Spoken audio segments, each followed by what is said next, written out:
Hello gobs and welcome back to another episode of my Final Fantasy series. I know, it's been a while, but I've been kinda dredging having to do 3 episodes in a row because these next 3 games I've beaten previously. So I'm going to do all the episodes in a row. Well, maybe the third one might have a bit of a break, but at least these next 2 games are going to be one after another. So you're getting a double episode feature, and it's probably about the 2, not the biggest ones, but some of the biggest ones. But if you guys have never seen any of this series before, well, first of all, I'm the Goblin King. I do RPG stuff, both tabletop and video game stuff, and this is my series. While I'm playing every main entry of Final Fantasy, except for 11 and 14, Dave will get to home video, and that's what this series is. I'm just doing not an in-depth review, but it's still a review how I do it. In fact, some people might find the way I review things weird. So I'm going to go over my review system really fast, because if you're watching these in order, then you kind of already know, but most of the time the people watching these are brand new people and they don't know how I do things, and I know this intro is taking too long. You guys just want to see what I think about Final Fantasy, so let's just break down the system real fast. Okay, I got 5 categories. I got graphics, visuals, animations, that's 1. Then we have gameplay mechanics, that's the longest one. We have sound design, voice acting, music, that's its own category. And then finally we have writing. Each section is worth 1 gold coin except for music. Music gets 2 gold coin, and when I say music I mean sound design and voice acting. That's all lumped together, just how the game sounds overall. But since music's so important to me, it gets 2 gold coins, and the main thing is not to get 5 out of 5, it's about going above 5 out of 5. 5 out of 5, I usually say it's the bare minimum, but that's kind of 4 out of 5 is bare minimum, because there's something about the game that I didn't like, so it's not exactly a bad game, and it's not the greatest game I've ever played. It's just 4 out of 5, 5 out of 5. That's the okay area. But as soon as the game starts getting gold coins above 5 out of 5, that's when it's a great game. But that is how I review stuff. So it's a bit weird, but it's just how I do it, and I think that's unique. That hopefully separates me from other people who review stuff. Now, as far as reviewing go, remember, this is opinionated content. Nothing I say is set in stone. In fact, if there's something that I hate that you absolutely enjoyed, let me know in the comments below. I'm very open to changing my mind, and I might even do follow-up videos based on, if somebody changes my perception about a game or series or whatever I talk about. This is for anything. And I do get a bit rambly at points, so I would like to say this is your spoiler warning, and this intro has gone on too long. I'm gonna try to make this video shorter perhaps. Let's just get into today's episode, Final Fantasy Gob's Adventure, episode 6.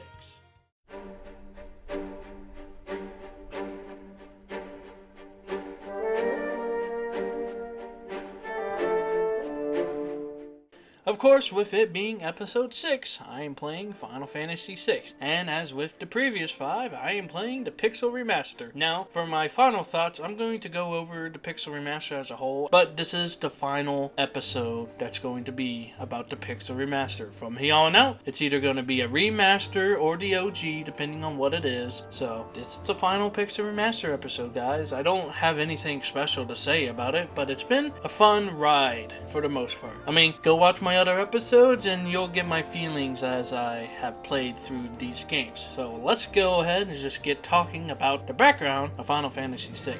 Now, with this little intro section, I'm not going to sit here and read the entire Wikipedia page, so if you want to see more, or maybe there might be something more interesting in it than what I'm reading, go ahead and, go look it up. But anyways, as always, this was developed and published by Square, also known as Squaresoft and the rest. It was made in 1994, 2 years after Final Fantasy V, and it was released in Japan on the Super Famicom, and then eventually it would get a PlayStation 1 release in both Japan and America. I'm fairly certain, but just know it was released in 1994. Now, this is the first time in the series. I don't think he ever comes back. He might come back, actually, but this is the first one in the series to not be directed by Hironobu Sakaguchi, but he did help in the development. I'm pretty sure he helped in the development of this one. He just wasn't the main director. Instead, it's 2 directors, at least credited, are Yoshinori Kitase,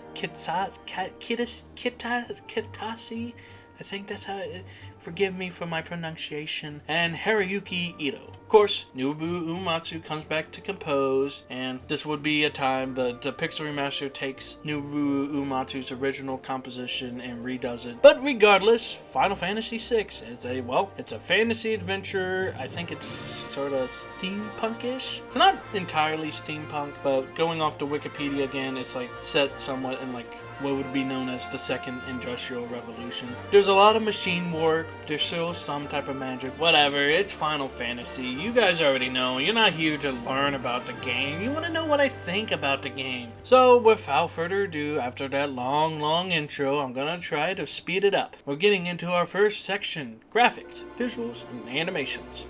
So, since this is the last one in the series, of course it's going to have, better and goated graphics and animations. We see much more cinematic cutscenes, we even have mid-battle cutscenes, and for once, a Pixel Remaster difference. Because with these Pixel Remasters, they take the original and make it look more modern, but they don't really put their own spin on things, except during this opera scene with the character Celeste. The background where she's walking on is actually 3D, and it reminds me of Octopath Traveler. This is the only time they ever went and did anything like this, I'm fairly certain. Because I was looking up not a guide, I forgot what I was looking up, but I saw what the original looked like, and it was definitely a 2D. Of course, it could have been the Game Boy version, so I don't know. I'm fairly certain the original Super Nintendo and Super Famicom didn't have near as anything 3D as you're seeing on the screen, so.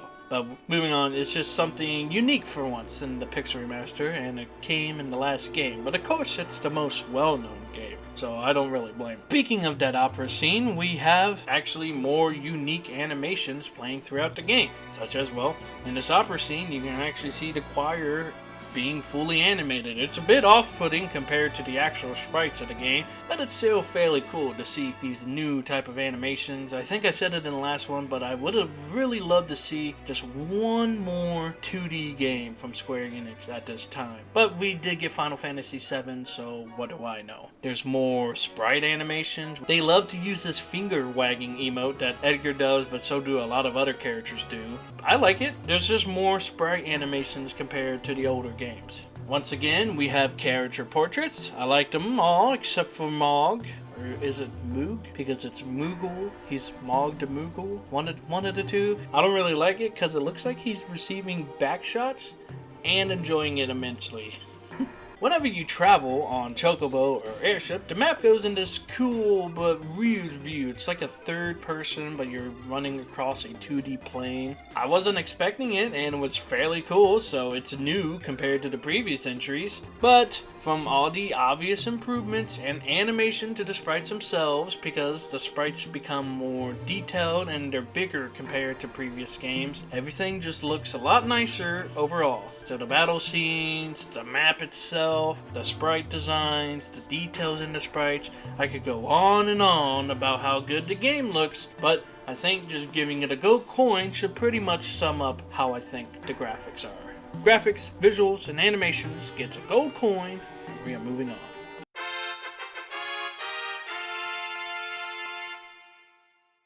Our next category is gameplay mechanics. It's our longest section, but I'll try to keep it short. Now, with it being the final of the Pixel 6, you think it would combine everything previously, but it doesn't. But before I get into everything that sets it apart, let's just look at everything overall. You guys get the idea. I'm going over a bunch of generalized things, and then I'll get into what really separates a game.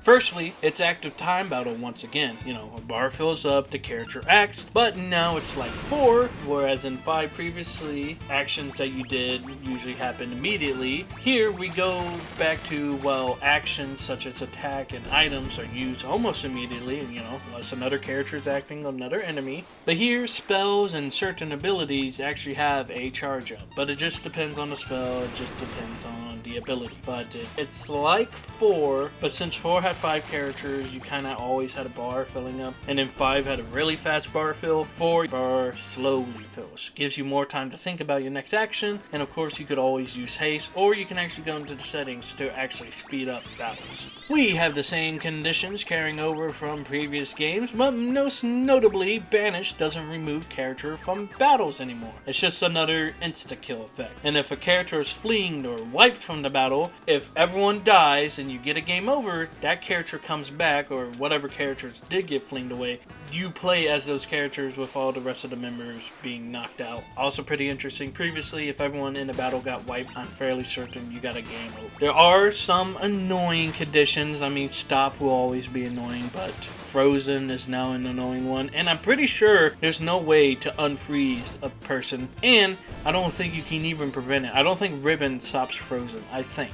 Difficulty-wise, it's not the most difficult one, but it does have difficult sections and bosses that made me think, which is always good. But difficulty isn't everything, so I think the difficulty for this one is actually set pretty nicely. Most notably, you do travel by chocobo, but again, it's completely optional. You know, we're not really going to see forced chocobo riding until like 7 and 12 have sections where you have to ride a chocobo, which isn't the worst thing, but chocobos seem to be like the mascot of the series. But for how often you see chocobos, you don't ever have to like force to ride them. I think there is a section where you do get a chocobo, but you just ride it to the next town and then you're done. There's no like you have to ride it to bypass an area or anything. So again, chocobos are just completely optional and are pretty much forgotten near the end of the game. I mean, even 5 had a chocobo side character and they kind of just disappear from the story. But the other form of travel is by airship. So yes, there is no water travel.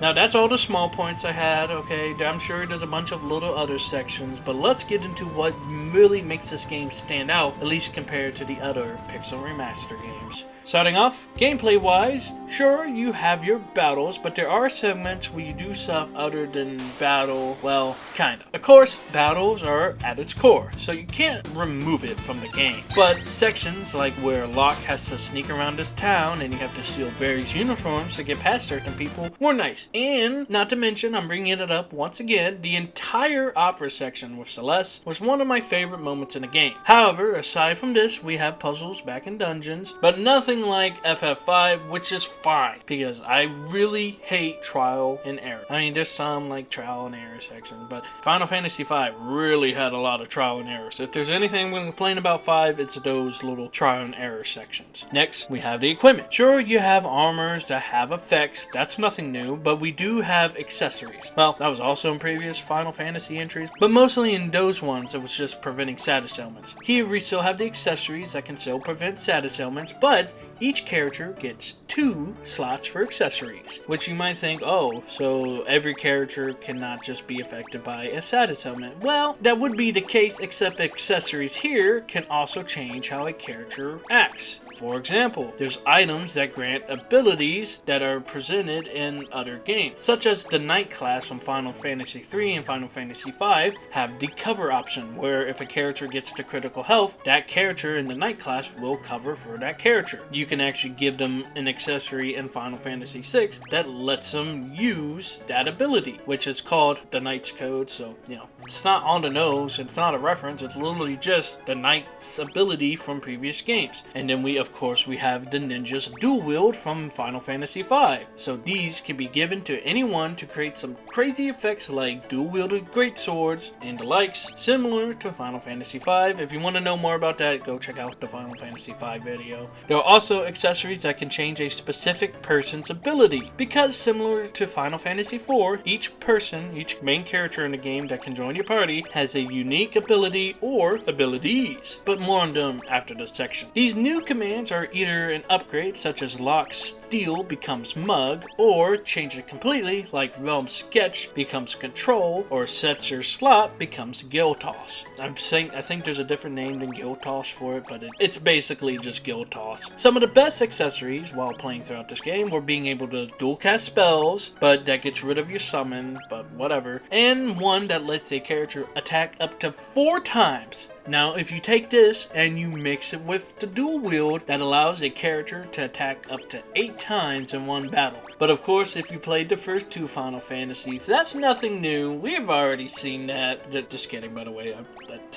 It's really cool here. The accessories in this game were fairly fun add-on, but let's keep going. As a quick side note before we get to that section I was talking about, is the Final Fantasy that introduces limit breaks. But they're very hard to trigger and only a trigger on the attack command. If you don't know what limit break is, then you probably haven't played a Final Fantasy. Why are you watching this video? Just kidding. Thank you for watching, okay? But limit break, essentially, once a character reaches critical health, they have a chance to do a special attack.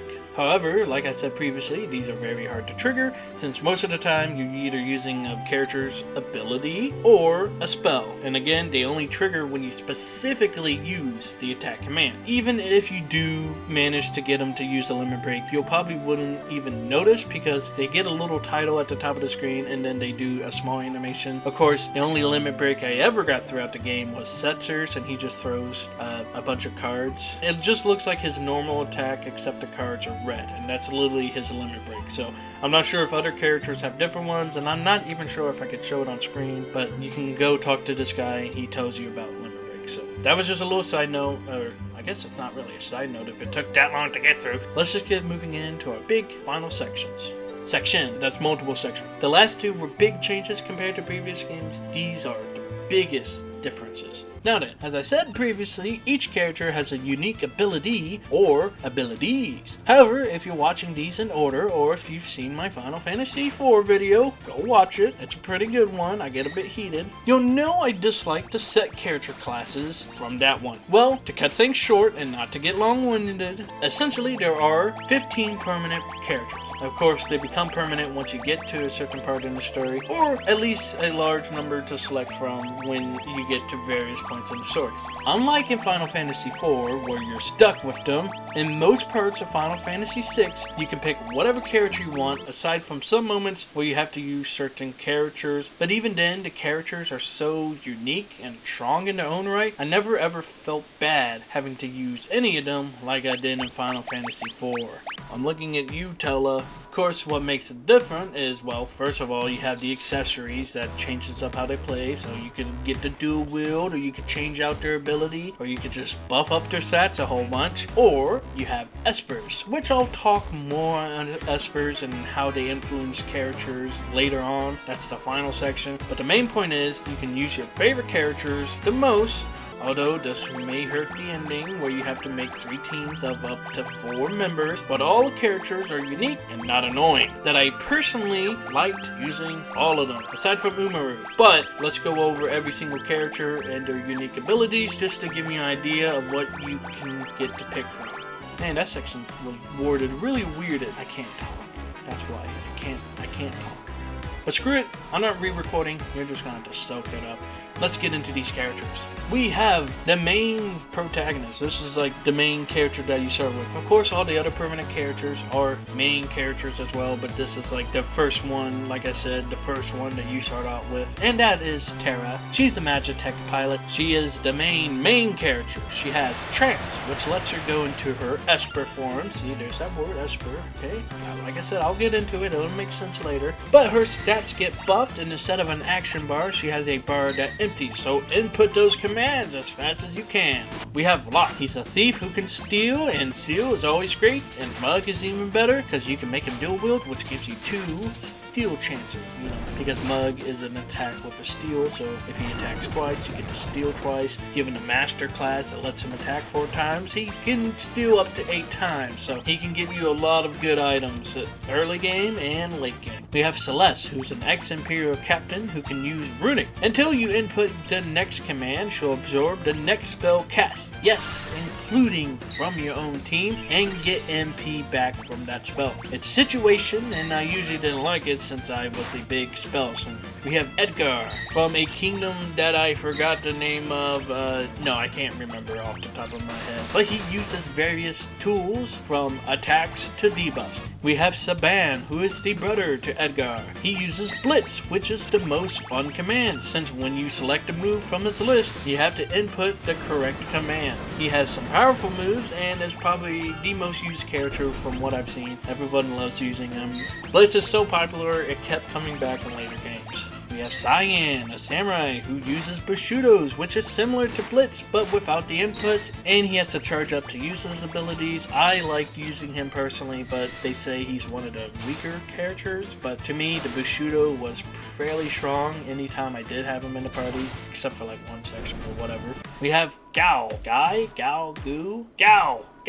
the most complex character who has Rage and Leap. Short and sweet. There's an area on the map that contains select monsters that you have previously fought. Gao can leap, leaving the team and ending the battle in a draw. Any monster you defeat by the time he shows back up, which is randomly at the end of a battle, he'll have learned the Rage. He can then use the various rages to copy moves of that monster. You can't control him, he just uses from whatever moves that monster can use. So, monsters such as Tyrannosaurs, which have like, I've never seen them use Bite, but they have really high attack power and they use the spell Meteor, which is really powerful. Or even something as a Stray Cat, which has his strongest physical attacking move, which is Cat Scratch, which does like 4 times his physical damage. So there are a bunch of rages, up to 255 different rages. Yes, there is an achievement for getting every single rage, and that is a nightmare. I did not get this achievement and I'm not going to attempt to, but good luck remembering all the monsters. Whenever you do use this rage, eventually you just find like the select 3 that you swap between.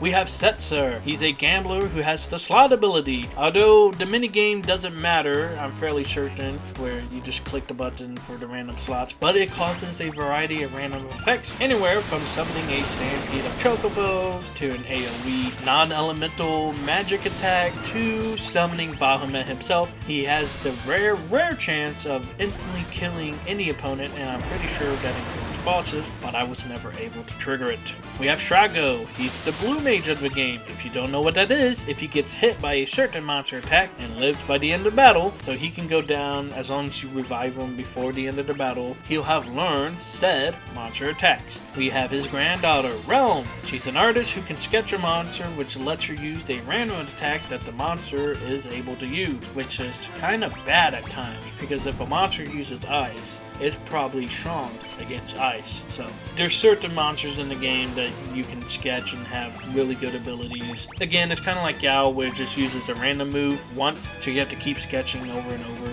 I didn't really use her for that. She just has a really high magic set, which is what I really use her for. So she was just a primary mage caster. Moving on, we have Shadow. Yes, he's a ninja. Couldn't you tell by the name? He can also use his dog for attacks and for dodging. We have Mog, a Moogle who can learn various dances. It basically changes the scenery, and then he does elemental attacks depending on whatever dance that you have selected, and he can also heal the party. We have his buddy Umaru, or not really a buddy, but you have to have Mog to get Umaru. He is a Yeti who is a Berserker, and if you played FF5 or you know the Berserk condition, you know he has really high physical attack, but you can't give him any command. He just does a variety of attacks. I think he has 5 base attacks. You can give him accessories that gives him more moves. I didn't really ever use him at all, but there's one section where you go against a bunch of magic users and you're not allowed to do physical attacks. He completely overrides it and it makes that section a breeze. And then lastly, if you played Final Fantasy V, this character should be recognizable, but it is Go-Go, a mimic.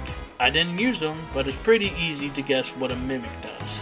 And that's it for characters. Aside from Cyan and Saban learning more moves as they level up and through the story, no one else really has any of these abilities change. Unless, like I said, you equip the accessories. But besides that, these are all set in stone. And that is it for the characters for now. We'll get a bit more into the story later in my writing section, but that is one of the biggest things I set them aside. Is I think this is the Final Fantasy that has the most playable characters. And like I said, they have set classes, but you can swap them out. And going into this next section, you can actually change how they play. Let me explain. So for our last section of gameplay, let's talk about Espers.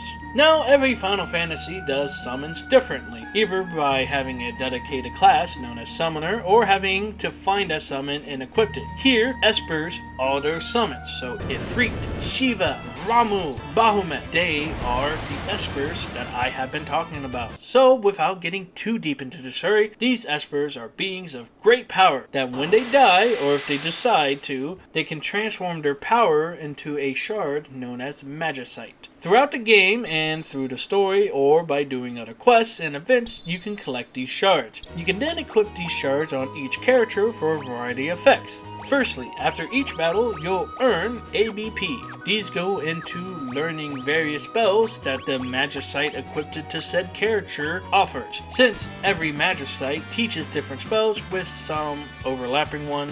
Secondly, Magicite allows that character to summon the monster of said shard. So with Bahamut, you can summon him for Mega Flare, and so on. I definitely didn't forget that everybody could summon if they have a Magicite equipped it. I definitely didn't forget and didn't suffer through a lot of battles because I forgot I could summon. And lastly, certain Magicite shards have a special level up benefit.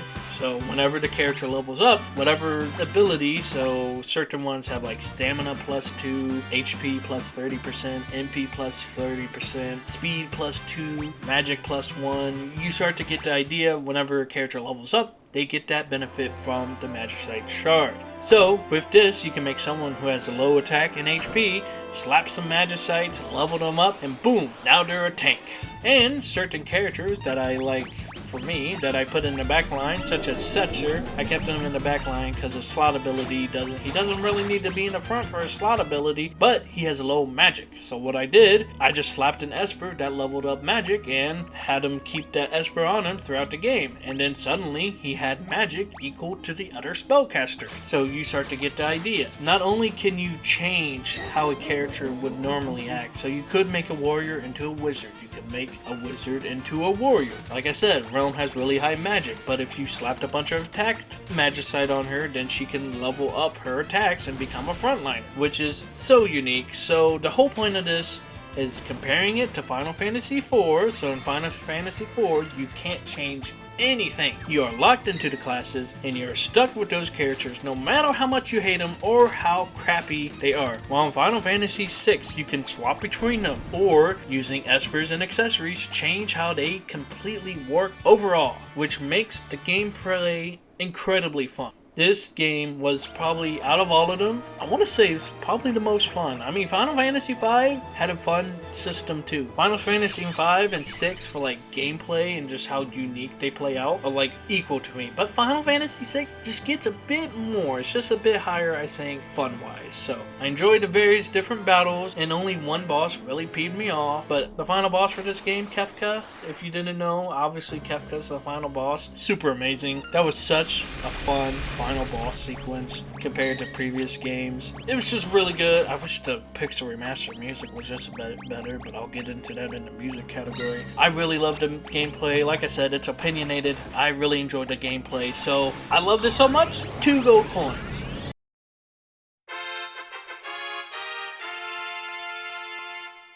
And that's all I have to say about gameplay and mechanics, because this probably went on for super long. Let's get into our next section.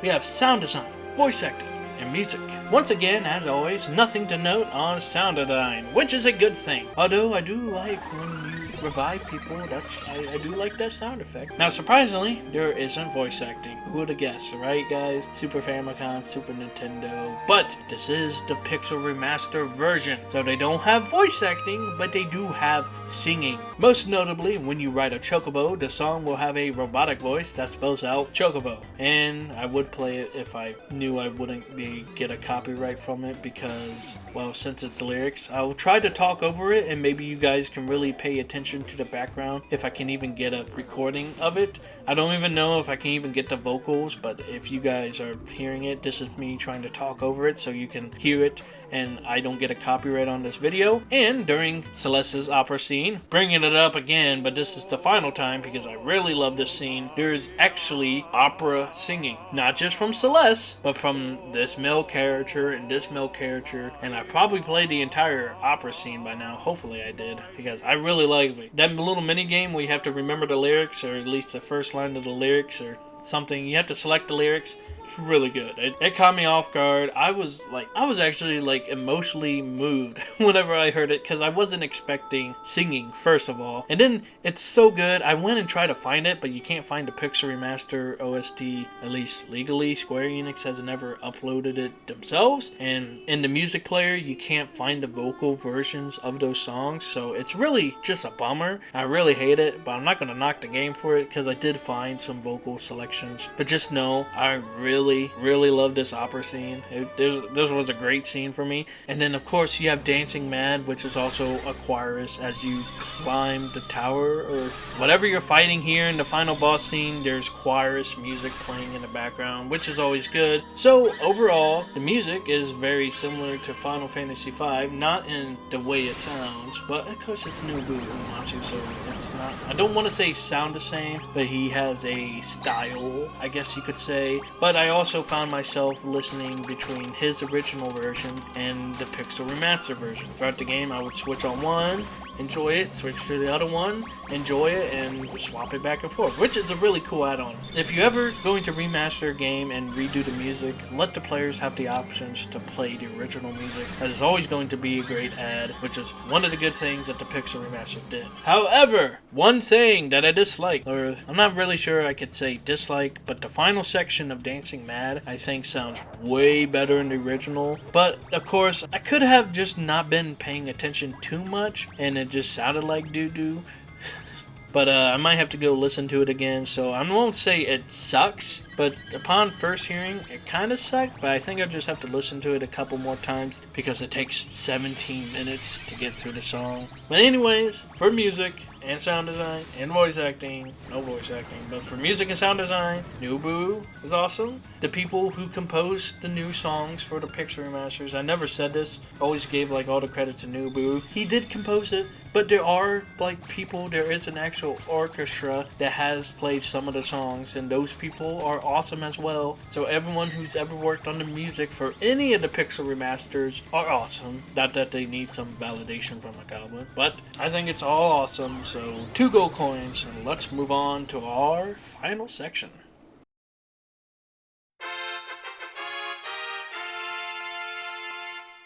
Our final section is writing.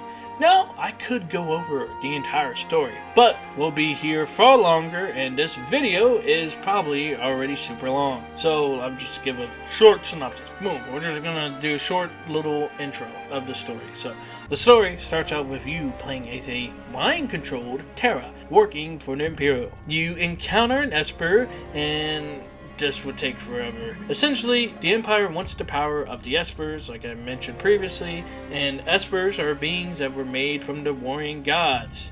You assemble a rebellion against the Empire, and throughout the game you're trying to stop the Empire from getting the power of the Espers. You try to go to the Espers for help, but then the Empire is there to actually absorb the power of the Espers, and then they, spoiler warning, but they try to pull one over you to like, oh, we have to stop the Espers from destroying the world. And then you go and talk to the Espers, and then the Empire actually shows up and takes the power of the Espers. Kefka takes all the power for himself. Kefka's the main antagonist. Most notably, I forgot to say it in sound design, but Kefka's laugh, I'm pretty sure, is the laugh that they use for Sonic.exe. I'm like 99.99% sure. Like, I'm pretty sure I read it in a wiki for Sonic.exe that they used the Kefka's laugh for the original game. But whatever, Kefka takes the power for himself, he takes the power of the gods, all the magic, and plunges the world into chaos, and now the heroes have to set it right. And that is the story in a short and sweet, whatever you want to call it. It's obviously far more deep, with tons of character developments. There's so many arcs in the story, and they all work so well. I won't be able to go over all of them just to keep the video short, and to kind of, maybe this might let you go get the game and play it for yourself and then enjoy the story without me having to explain every single little bit of the story. So I'm just going to go over what some of my favorite main characters are, because each of the main characters have their own, if not all of their arcs, tied up in the final section. So you get the characters in the beginning, you kind of have all these ideas, what their character wants to do, what drives them, and then in the final act, most, like I said, most if not all of them, you can do their quest to recruit them, and then some of them have a quest after you recruit them to wrap up their story, and it all works fairly nice. So, for example, throughout the story, Celeste is an ex-Imperial general. So, you have to deal with the team not trusting her, or certain characters not trusting her. And then Kefka tries to trick the team into thinking Celeste betrayed them. And then she has this development where she wants to prove to them that she's not. And then later on in the story, when actually she joins your team and then the Empire actually betrays you and she sticks with you, it's just another development. And then, whenever the world goes to crap and everyone, plummets into chaos because of Kefka, you play as her. And it's really sad. Because you start out with her in the World of Ruin. That's what the final act is called. It's called the World of Ruin. You start out with Celeste, and there's a character, Sid, character from previous games. Every Sid's not the same, but Sid is there and acts like her grandfather, or not acts like her grandfather, but it's like an adoptive grandfather almost, and then he passes away, and then she has to deal with losslessness, and she almost even commits. Well, I'm not going to say it. Just saying commits, you should be able to know what that means because you too bad, but she jumps off a cliff, and then she has to learn with finding hope. And it was just such a moving scene, and it really stuck with me. I really do enjoy Celeste, and of course there's like Cyan, who has to deal with the loss of his family, and he just can't get over it even after seeing them depart, because there's a part where you see a phantom train and their spirits leaving the world, and he talks about them. See how long this is taking for me to go over everybody's arc, but him having to deal with the loss of his family and not being able to get over it until you do his quest, it's just really nice.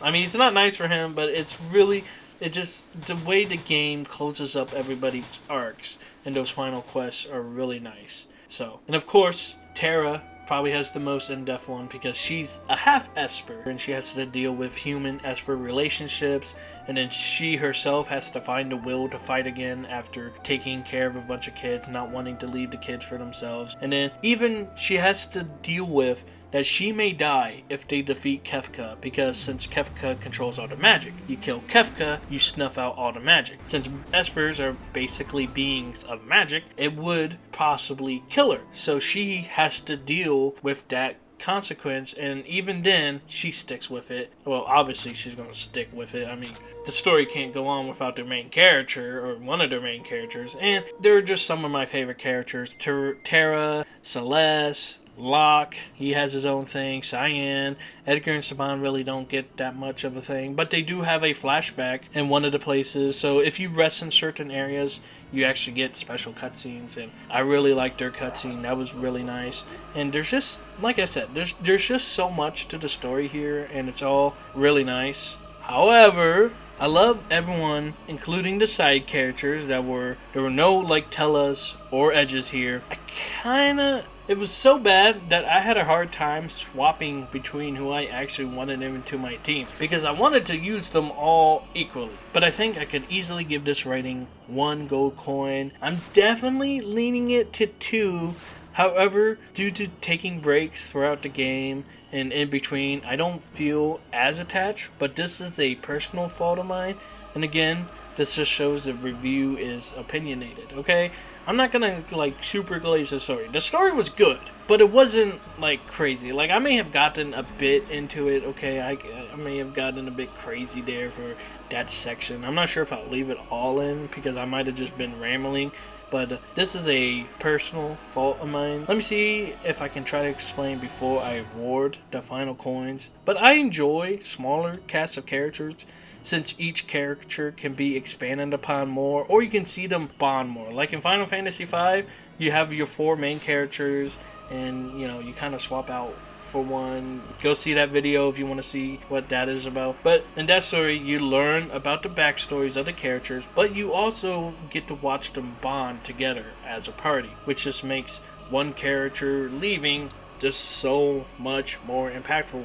Well, here, you have all these characters and all these arcs, but it captures all of them perfectly, like all their personality and the way they act, and it ties them all well into the story. And throughout various sections, there's parts where the group are talking to each other, and they can't use every single character, but they use most of them. But with all these characters, they have all their arcs nicely tied up. I keep saying it, but I still want to see them what they do after. Like, you get this short little credit sequence of, like, some people rebuilding the villages and whatnot, but then that's it. They just end. I want to see Terra deal with the magic. I want to see what they do. You know, there's still monsters around. I want to see more of the characters and what they do after. Like, it's hinted that Celeste and Locke get together, and I really want to see that. But the credits sequence doesn't show it. It just shows them on the airship flying off into the distance. So, if anything, I'm mad that 4 got a sequel instead of this one. So, all in all, I think I'm just going to give it a 1 gold coin. It's just a personal issue. If anything, you could theoretically give it 2 gold coins. So, technically, this game gets a 7 out of 5. But, hello Gobs, Editing Gob here. I don't know where I'm putting this at in the video, but I'm assuming this is after the technical 7 out of 5. You know what? I'm gonna go ahead. I thought about it for some time. The 7 out of 5 was like a filler, or like the 6 out of 5. All of that was filler, a placement, until I thought deeper about it. And to me, the story's really good. Okay, I thought about it. I'm like, I can remember everything about the story. There's some of the side quests were like, whatever, but I thoroughly enjoyed every single one of the characters. And even though I didn't connect as much as I did in 5, I can tell it's a great story. Or I can tell you it's a great story overall. I just want to say, I want to give the story 2 gold coins. Like, down pat. Like, whoop, 7 out of 5 for my final rating. But because Final Fantasy 5 and Final Fantasy 6 are so, like, close together, like, they're neck and neck, I feel it's necessary to also give 5 2 out of gold coins for the writing. Now, I didn't go over it in my original Final Fantasy V video, why I like the story so much. But there were also a lot of good moments in there. And there was moments that made me tear up, and moments that made goosebumps, appear on my skin. If a story can do that, then I think it's a really great story. I mean, same thing for the Nier Automata. That story also had me a lot of goosebumps, and I thought about them. I'm like, I really like these stories. Like, 1 gold coin, that's like passing. Like, the story's okay, I can understand the story, there's no, like, major flaws in the story. That's what 1 gold coin is. So I feel the need to give each 5 and 6 both 2 gold coins, because the stories were just more than okay, at least to me. So, why did I sound like I was crying? Crying. Final Fantasy V and Final Fantasy VI both get a 7 out of 5.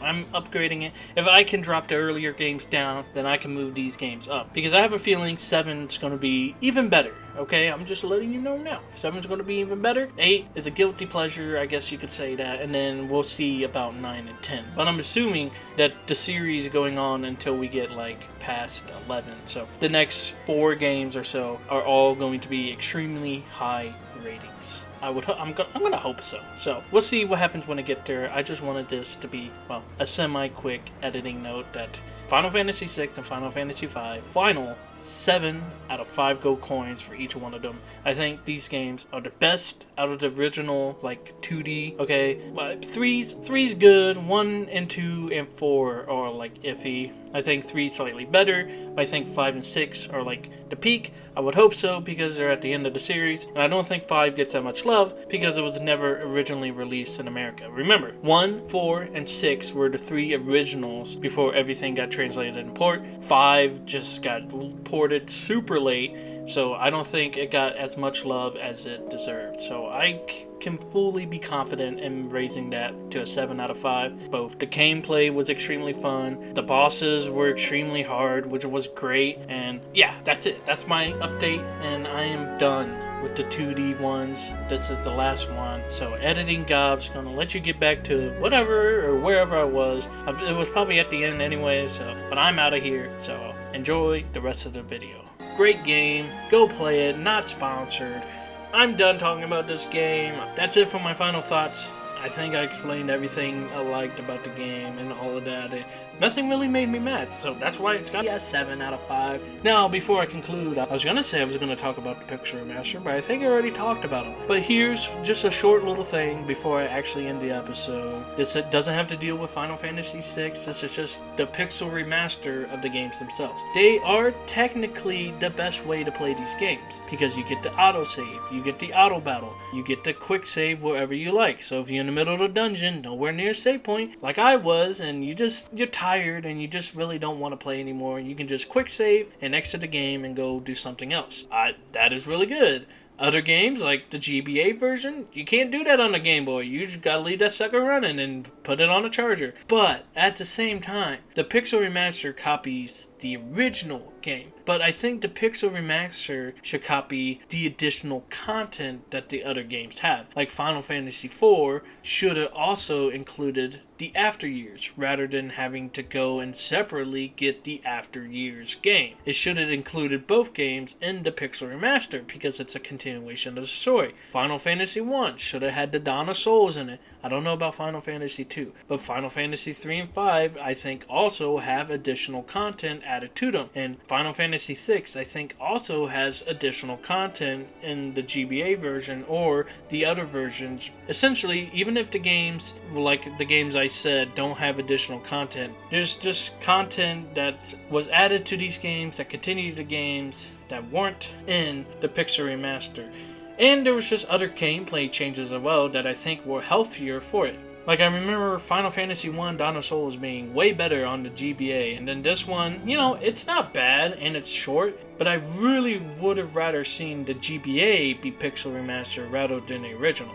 I can also see why they picked the original games, because that's mostly what some people, the audience I'm assuming that they're targeting to, played. A lot of them played the original version. They didn't play the additional content. So if they played the Pixel Remaster and it had the additional content, I guess they might have been upset. I don't know. But I still think Final Fantasy IV should have had After Years included. They should have had the sequel included with it. We're in modern era. You know, you don't have to make this 1, this 2 anymore. You could have included them both into the Pixel Remaster. But that's all I'm going to say. I do like all the features of Pixel Remaster. I like the auto battle, the quick save. I like the updated music. The Pixel Remasters aren't bad. And I'm definitely like, I'm not, go play the original hardware. No, play the Pixel Remasters. Those quick save and auto saves are so good. If you want to see more about what I think about it, go check the Final Fantasy III video. But anyways, that's all I'm going to say. I'm done with the Pixel Remaster. We are moving to brighter clouds.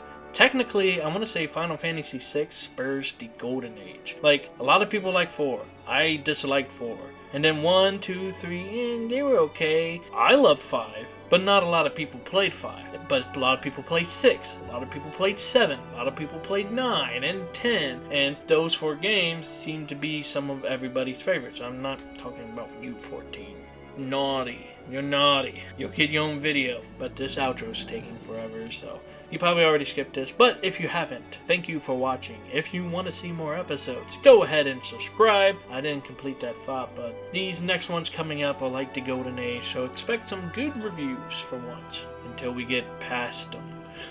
Ooh, I have some ideas coming up because I've beat some of the games past them. But for now, if you want to see them, like I said, subscribe. I'm the Goblin King. I don't only do video game RPG reviews, I also talk about tabletop, so go check out my RPG horror stories and the like. I do all sorts of stuff. I don't only do horror stories. I like to do a mixed bag, but it's all based around RPG stuff. So if you want to see that, subscribe, like the video, all that YouTube stuff. My social media is in the description. The Goblin King is out of here, so I hope you gobs have a lop of a day. May your fantasies be final.